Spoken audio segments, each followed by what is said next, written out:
Hello, my name's Alistair Cartwright from Counterfire. I'm here talking to Ceren Sagir, Management Committee member at the Day-mer Community Centre. Ceren, just wanted to get your reaction to the terrible events we've seen with the earthquake in Syria and Turkey that are currently reporting a death toll of over 5,000 in both countries. Yeah, of course, we're absolutely horrified about the whole everything about the circumstances, including the death toll, and as well as the thousands of people who are being left out in the cold or still remaining under the rubble. We are in contact with some organizations in Turkey, as well as our members here who are in contact with their family, who are unable to get news from their relatives, or that they know that they're stuck under the rubble, and it's obviously devastating. We're really concerned about the lack of support being distributed fairly throughout the regions, because these are obviously already areas that are, some of these areas are in poverty, and there's a huge number of groups from ethnic minorities.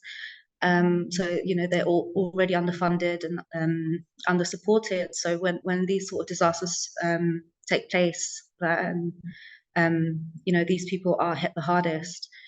We're seeing images of people stuck in the snow with just like a blanket, unable to go anywhere because there isn't any support being provided by the government.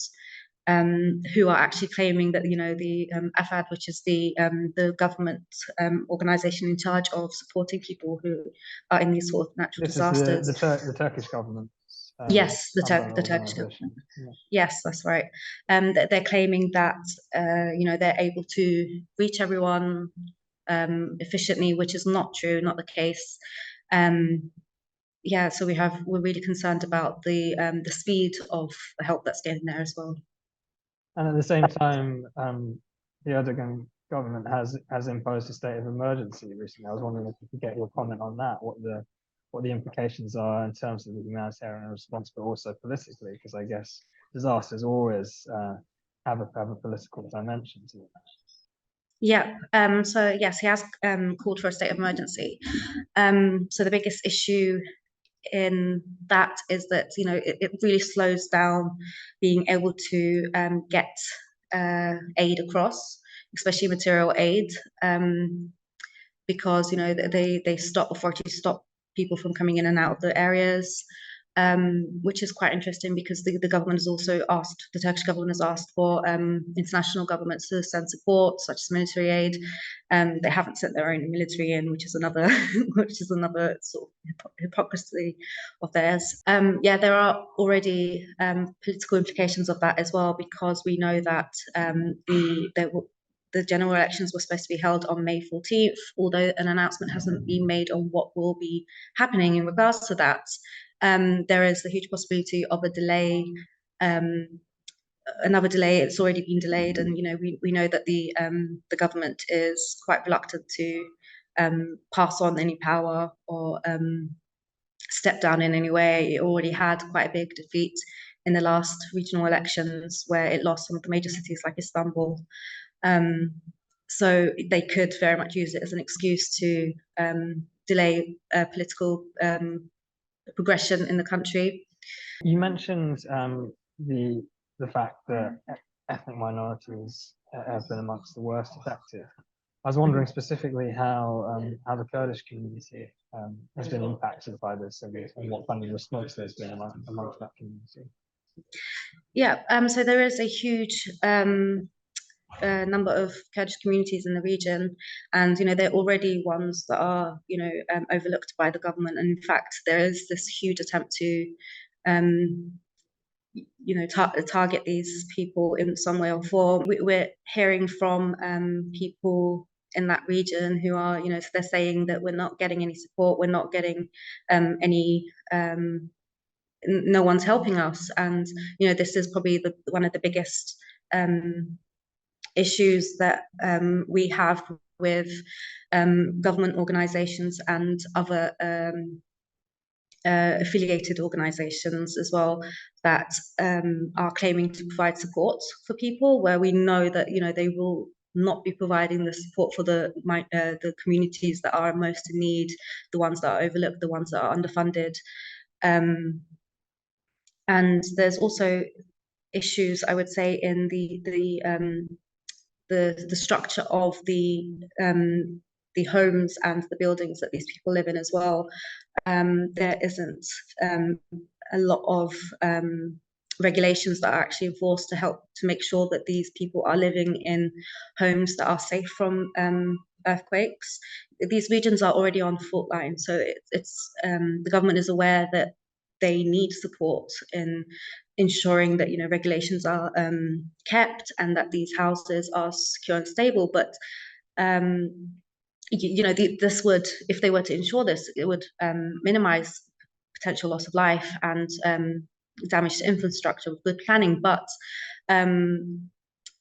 the government is ignoring warnings about these as well from experts who've warned of the possibility of such a disaster from taking place, and it's just they don't really care about the people in that area because of their cultural and religious identities. So, and I mean, as you said, there's been quite fairly regular earthquakes in that region in the past, and in 2011, I saw that Erdogan actually tried to place the blame on contractors, building contractors, saying that they were guilty of negligence and even murder, in his own words. I wonder what you make of a remark like that.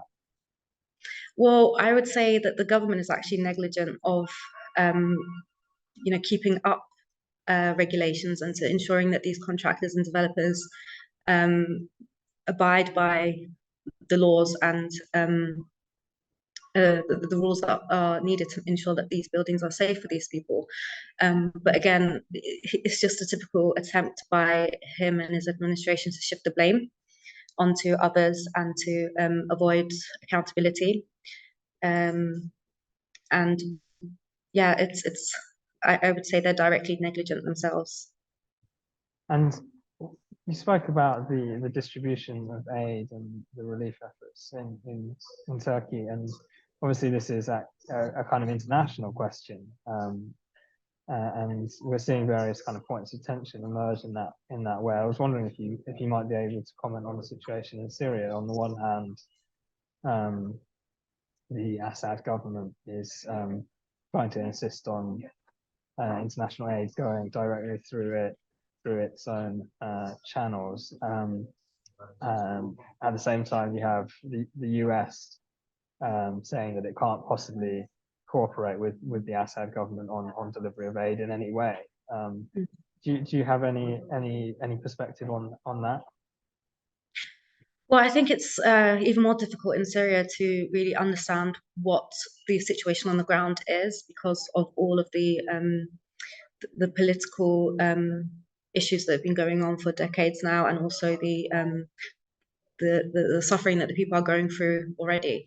So it's hard to pinpoint exactly how it is possible to reach those people in need and how to get aid across to them. So I think what we should be doing